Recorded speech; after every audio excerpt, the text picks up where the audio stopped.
Shalom, shalom, peuple de Dieu. Que le Seigneur nous bénisse. Ce soir encore, nous sommes dans la joie de parler du Seigneur.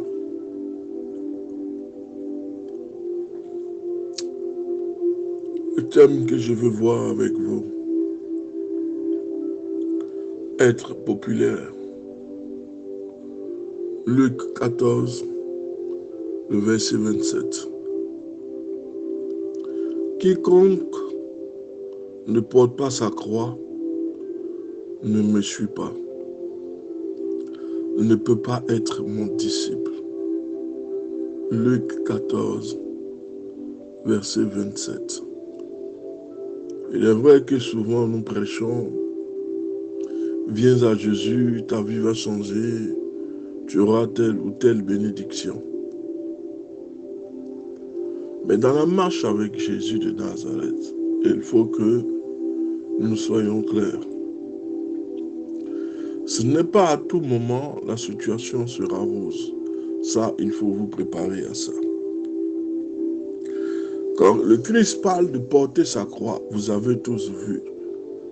Et nous avons tous vu ce que c'est que porter sa croix. Nous avons vu la souffrance qui incarne la croix. Il y a la souffrance, il y a la mort à soi. Il y a la fidélité. Quiconque ne porte pas sa croix ne me suit pas, ne peut pas être mon disciple. Celui qui n'a pas connu les épreuves et la souffrance, celui qui n'a pas mis ses pieds dans mes pieds, qui n'est pas passé par où je suis passé, qui n'a pas reflété le comportement que j'ai, celui-là ne peut pas être mon disciple. Porter la croix, premièrement, comme nous l'avons vu, c'est la souffrance. On lui a fait porter une croix à une odeur démesurée. Il était flagellé, insulté, rejeté, copieusement banni. Arrivé à Golgotha, la croix a été érigée. Il est mort au poteau de la croix. Celui qui ne peut pas porter sa croix n'est pas capable de me suivre. Le chemin qui mène à l'éternité est tamisé. Seuls ceux qui auront porté la croix y entreront. Donc des fois, nous prêchons un évangile et nous disons aux gens, venez à Jésus. Ta vie va changer. Ton monde va changer. C'est vrai, lui-même, le Messie, il dit, je suis venu détruire les œuvres du diable. Je suis venu sauver ceux qui étaient perdus. Mais ta marche avec lui, ta marche avec le Messie, est une marche qui est remplie de difficultés, remplie de rejets. Tes parents, ta famille, tu vas connaître une souffrance. Des fois, tu pries, tu as l'impression que le Seigneur lui-même n'entend pas ta prière. Tu es laissé pour compte la souffrance, les épreuves, le désert. Frère, tu dois porter ta croix. Quiconque ne porte pas sa croix ne me suit pas. Il ne sera pas mon disciple. Il n'est pas même mon disciple. Vous savez, les articles dans les magazines et les émissions de télévision sont parfois entrecoupées de publicités alléchantes, les unes comme les autres, chacun présentant un produit censé nous rendre populaires ou censé nous rendre réduisants. Enfin, vous voyez, la majorité des produits qui sont balancés dans un poste publicitaire entrecoupant parfois ce que nous sommes en train de regarder. Mais les résultats sont souvent décevants. En ce qui concerne les médicaments qui sont prescrits par les médecins, il existe pour chacune une liste indésirable. Prise de poids, perte de cheveux, amaigrissement, etc. Les laboratoires pharmaceutiques ont pris alors l'habitude qu'il vaut mieux être honnête à ce propos que personne ne leur intente un procès. Parce que avant, dans l'optique de vendre, de faire de profit pour de profit, s'enrichir en tout vent, les gens cachaient l'effet secondaire des produits que certaines pharmacies vendaient. Ça leur a coûté tellement de procès qu'aujourd'hui, quand ils mettent un médicament sur le marché, il faut qu'ils disent les effets indésirables de ce médicament. Comme ça, tout le monde sait ce qui se passe. Donc, celui qui prendra le médicament saura l'effet indésirable. Il sera guéri, mais il y aura un effet indésirable parce qu'il aura été au moins averti. Donc, il faut être clair. Donc, les pharmacies, les laboratoires pharmaceutiques ont pris alors l'habitude d'informer la population sur le bien fondé de certains produits. Jésus était suivi par des foules désireuses de tout ce que le Seigneur pourrait leur offrir. Le salut, la guérison, les repas gratuits. Néanmoins, Jésus ne se préoccupait pas de sa cote de popularité, mais plutôt de l'intégrité de ses disciples. C'est pourquoi il a dit, celui qui ne porte pas sa croix ne peut pas être mon disciple. Ce n'est pas la popularité qui l'intéresse, mais c'est l'intégrité de ceux qui l'entourent. Nous savons que Christ a pris pas mal de disciples de bords sociaux différents, de personnalités différentes. Donc, il faut que tous ces disciples, toutes ces personnes aient un but commun, l'intégrité. C'est pourquoi il dit encore, celui qui ne porte pas sa croix ne peut pas me suivre. Quand on parle d'intégrité,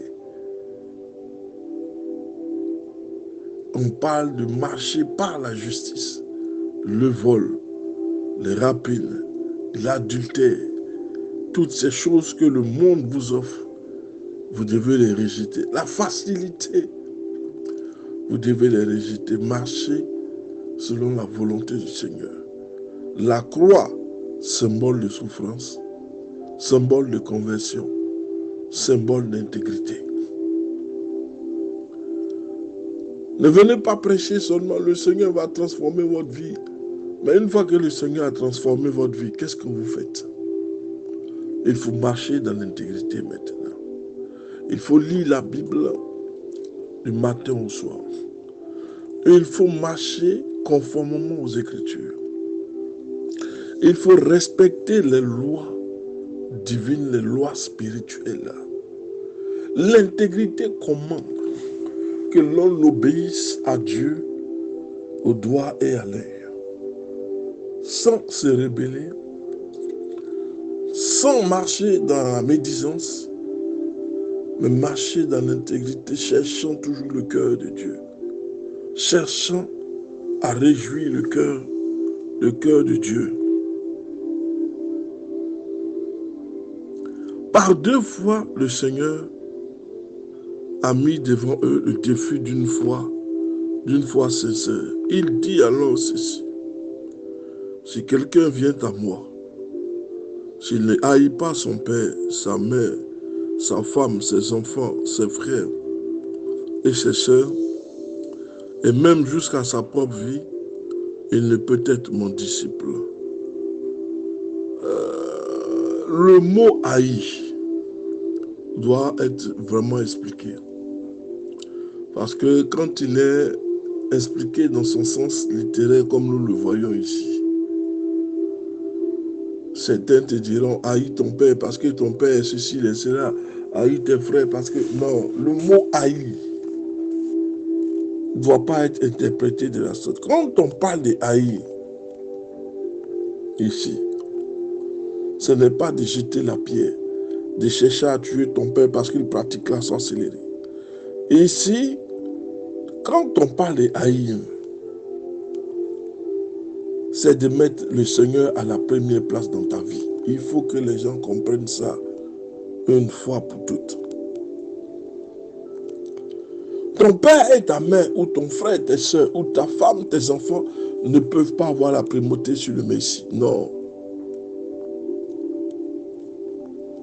C'est pourquoi le mot haïr ici doit bien être expliqué, doit être dans une sorte de connotation, une explication, il doit être décortiqué dans toutes ses connotations. Haïr, ce n'est pas aller prendre le couteau pour égorger sa mère. Haïr, ce n'est pas écraser ses enfants parce que le Seigneur me dit alors de les haïr. Non. Ici, le mot haïr signifie primauté. Nous devons donner la première place à l'Éternel. Ce n'est pas d'aller égorger son père et sa mère, non. Mais c'est de donner la première place. Le Seigneur dit ceci, parce que lui-même il dit, aimez vos parents, éduquez vos enfants dans le livre d'Éphésiens. Aimez vos parents. Celui qui aimera son père et sa mère, alors la trouvera sa vie rallongée. C'est le seul commandement qui est suivi d'une bénédiction ou d'une rallonge de la vie. Il ne peut pas venir encore ici dans le livre de Luc, Luc 4, le verset 26 à 27, dit encore d'haïr nos pères. Non, on dira que le Seigneur est en train de se contredire. La Bible ne se contredit pas, frère. Quand il parle de haïr, alors que de l'autre côté, il nous dit soyez obéissants à vos pères et à vos mères. Occupez-vous de vos enfants. Il ne peut pas venir dans le livre de Luc pour nous dire encore haïr. On parlera d'une contradiction biblique. Or, il n'en est rien. Quand l'Éternel parle de haïr, il parle de la primauté de la personne de Jésus dans ta vie.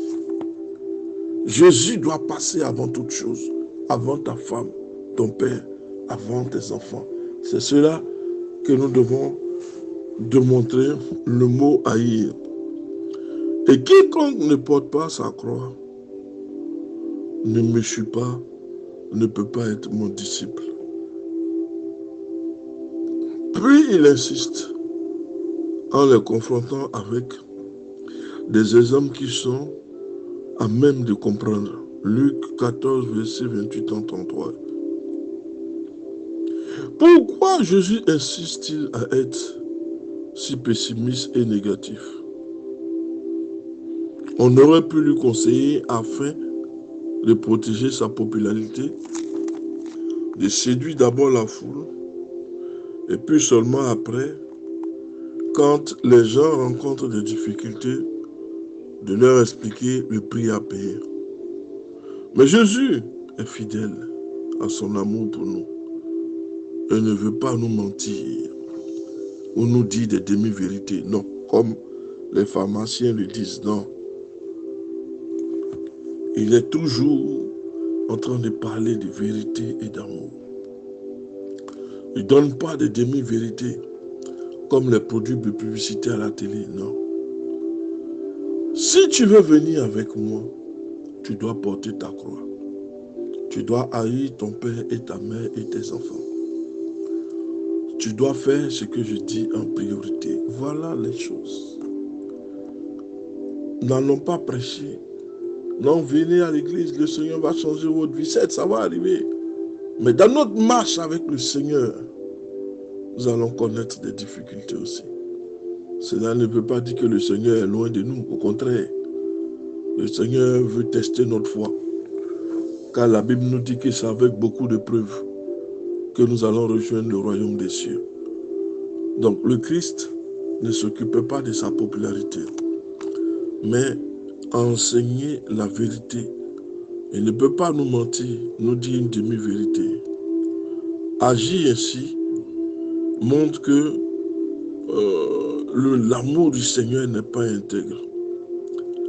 Nous voyons aujourd'hui, partout dans le monde, que les gens prêchent une grâce à bon marché et l'exemple donné par certains se fait ressentir dans la société moderne. Quand on parle de grâce à bon marché, on nous dit lorsque vous êtes en Christ, il n'y a plus de condamnation. Donc, la grâce est-elle venue justifier notre péché? C'est la question que l'on devait se poser. Parce que si nous sommes en Christ et que nous nous disons qu'il n'y a plus de condamnation, donc on peut faire ce qu'on veut dans la maison du Seigneur. Alors. Non. La grâce ne nous autorise pas à pécher. Elle nous autorise à marcher dans l'intégrité avec le Seigneur. Le Christ nous a sauvés. Nous devons porter notre croix, marcher dans l'intégrité, faire ce qu'il nous demande de faire. Ce n'est pas parce que nous sommes sous la grâce que nous allons nous retrouver dans les buvettes, les bars de nuit, les boîtes de nuit, à des choses qui n'honorent pas le Seigneur. Mais dès lors que nous avons donné notre vie au Seigneur, nous sommes sous la grâce, nous devons obéir aux lois et mettre la Bible en pratique. Alléluia. Nous prêchons les grâces bon marché et les résultats sont là. Moins de 30% de chrétiens américains croient que les 10 commandements s'appliquent aujourd'hui. 13% seulement sont convaincus. Où sont passés les 77 autres? Sinon, les 87 autres. Parce que nous n'enseignons pas les vérités bibliques. Nous devons retourner à la source, à la diffusion véritable de la Bible. On peut se demander quel sera le pourcentage en France, dans certains pays où les chrétiens sont persécutés. Lors de leur baptême, les nouveaux croyants font la promesse qu'ils ne renieront pas Jésus, même s'ils sont persécutés. L'enjeu n'est ni la popularité de Jésus, ni le trône, mais la fidélité à Christ. Et comment cette fidélité reflète le sacrifice que Jésus a accompli pour nous. Que Dieu nous bénisse. Restons ensemble.